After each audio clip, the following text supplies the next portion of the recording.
Hi, I'm Bill Bradley. Join me for a recent excerpt of American Voices.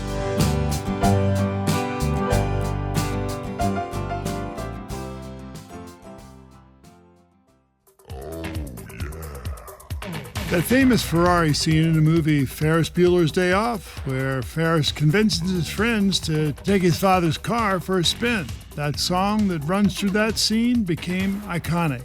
I'm now joined by the frontman for that music group called Yello. His name is Dieter Meier, and in addition to being a musician, he's also a chocolate maker, winemaker, film director, conceptual artist, business person, actor, and the list goes on and on. He's here with me now to talk about all of these interesting ventures. Dieter Meier. Dieter, welcome to American Voices. Welcome, and very nice talking to you, Bill. So tell me, in the movie Ferris Bueller, that song that features you, I heard you haven't even seen the movie. Is that right?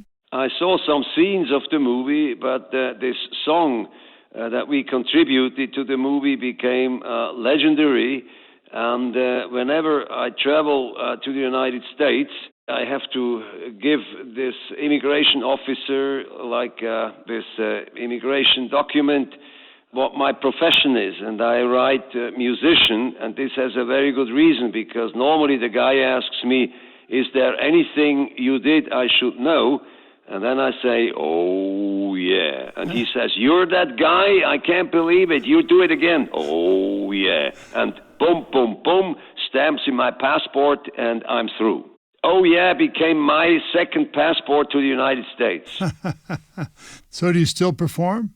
Oh, absolutely, yeah. We had a great tour, for two guys that have never played live in 40 years. It was fantastic that we pulled about 70,000, 80,000 people on that tour through only Germany, Austria, and Switzerland. We had many offers, but for the time being, we felt that we want to even improve our show and even have more live aspects in it. And in about a year's time, once we have finished our new CD, we are ready for another tour. So now you put out a solo album, right? Yeah. What made you put this out? What you're trying to express? Well, with Yello, I'm 100% depending on Boris's sounds, yeah? And right. It's the beautiful sounds of Boris Blank. But then with my other band called Out of Chaos, I was just writing with my little guitar playing about 15 songs on my farm in Argentina.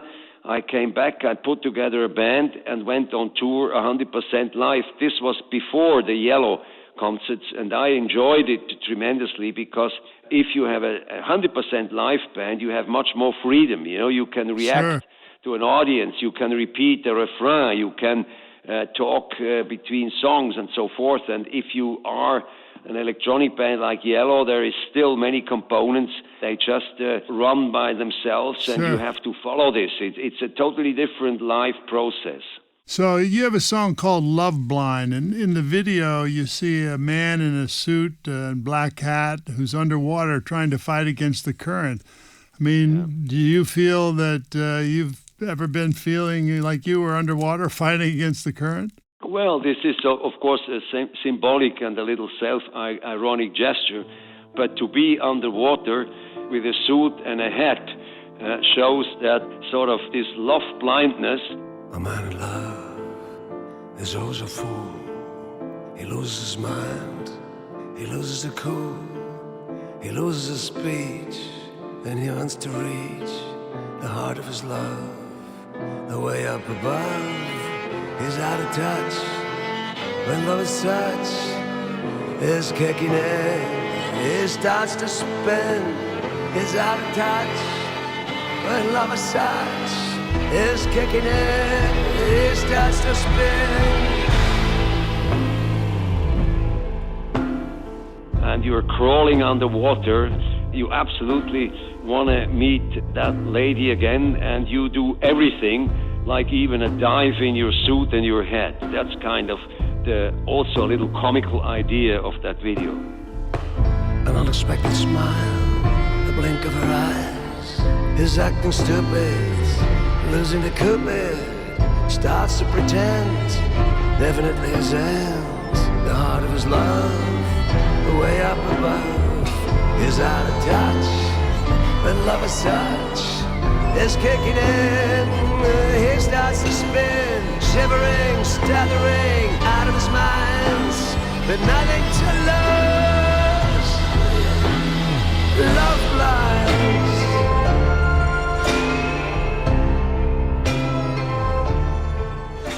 Well, you know, you do so many things. What drives you to do so many things? Well, I'm a little bit like a child, who is interested in like every interesting thing that comes to me. I'm not looking for all these things. I mean, as a conceptual artist with my exhibitions all over the world, the Modern Art Museum is collecting my musical videos and so forth. That's another thing. But as a businessman, things always come my way, like this chocolate thing. A German professor developed a genuinely new method to make chocolate with a low temperature, with a cold extraction of the cocoa bean. It's going to be a chocolate revolution already. I have offers from big companies all over the world who want to work with my patented method. How did this come to me? This professor who had developed it, he ran to all the big companies and they all said, no, why bother? We are happy with the chocolate process we have. We are not going to shoot in our own foot with this new thing. So he was rejected by everybody. And it took me and my interest to patent this thing worldwide. We make the most wonderful chocolate with 100% of the aromas in the chocolate and not in the chimney. And so we are now building a big factory with 10,000 tons of production. So you can do this without much sugar? We can do this practically without sugar. This is the secret of our process. We can do a 90% cocoa chocolate. And if we have 90% cocoa in it with no bitterness, there is very little room for sugar, right? I mean, by definition, we don't need a lot of sugar because we don't have to cover the bitterness with sugar because our bitterness is already extracted. The polyphenols are all extracted. There is a little bit of bitterness still in there, which gives the chocolate a nice structure, but it's not bitter like the normal chocolate that then has to add as much sugar as possible. The other reason, of course, is that sugar is the cheapest component in the chocolate, and these chocolate guys, they just want to make a lot of money, and they don't care for the health of the people who eat that kind of chocolate. So I've heard you've said that when you walk around your hometown, it throws you back to your early days, that you feel like a man in his 70s who is walking to school. Tell me about that, about connecting and remembering your childhood.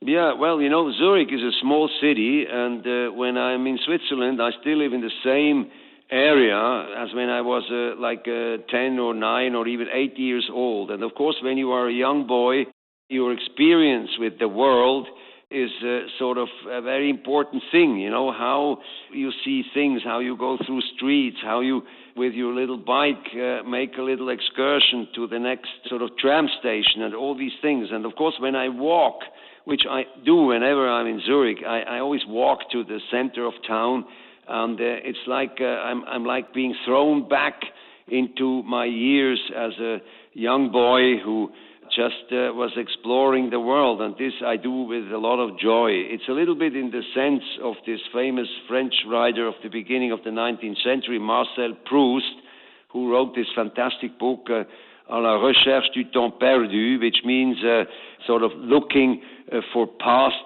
times. And I just love this dive into my world as a youngster. So the place of rootedness is right there in Zurich for you. So, Dieter, when it comes to living the good life, both professionally and personally, what's the biggest mistake that you see people make? Oh, that is a complicated question. I think, and the answer is simple but complicated. It's not being yourself. I think when you find out who you are and where your strength is, where your weaknesses are, and you accept yourself, and you don't have to be a pretender that is always shining something else than what he really is. And there's all kinds of things to impress the world and to impress like people that have a job with him and so forth. That's kind of unhealthy. Really, the guy you have to conquer, the guy you have to explore is yourself, and then automatically the rest comes your way. like I was just a crazy singer with a one-string guitar, and I never believed or thought I would have a musical career.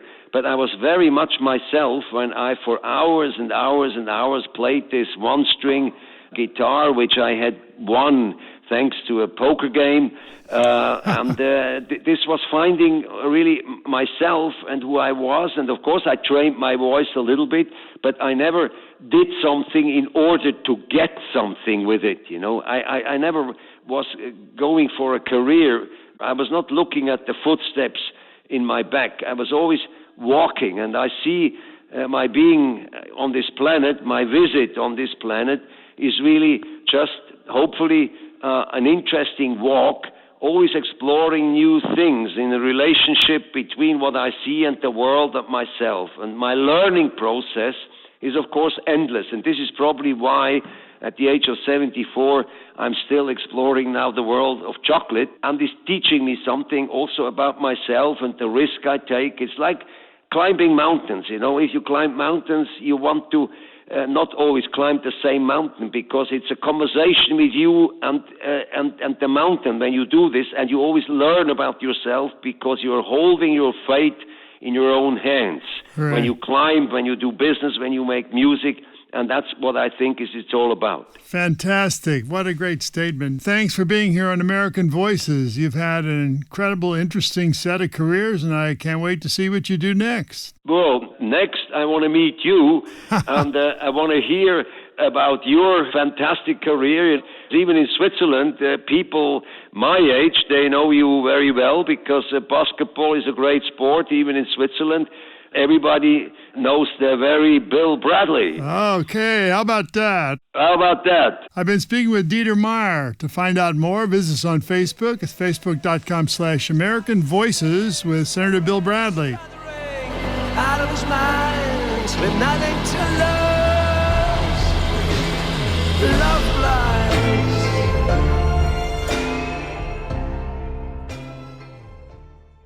Thank you for listening to American Voices here on my YouTube channel. For more interviews celebrating the goodness and creativity of the American people, click the subscribe button below.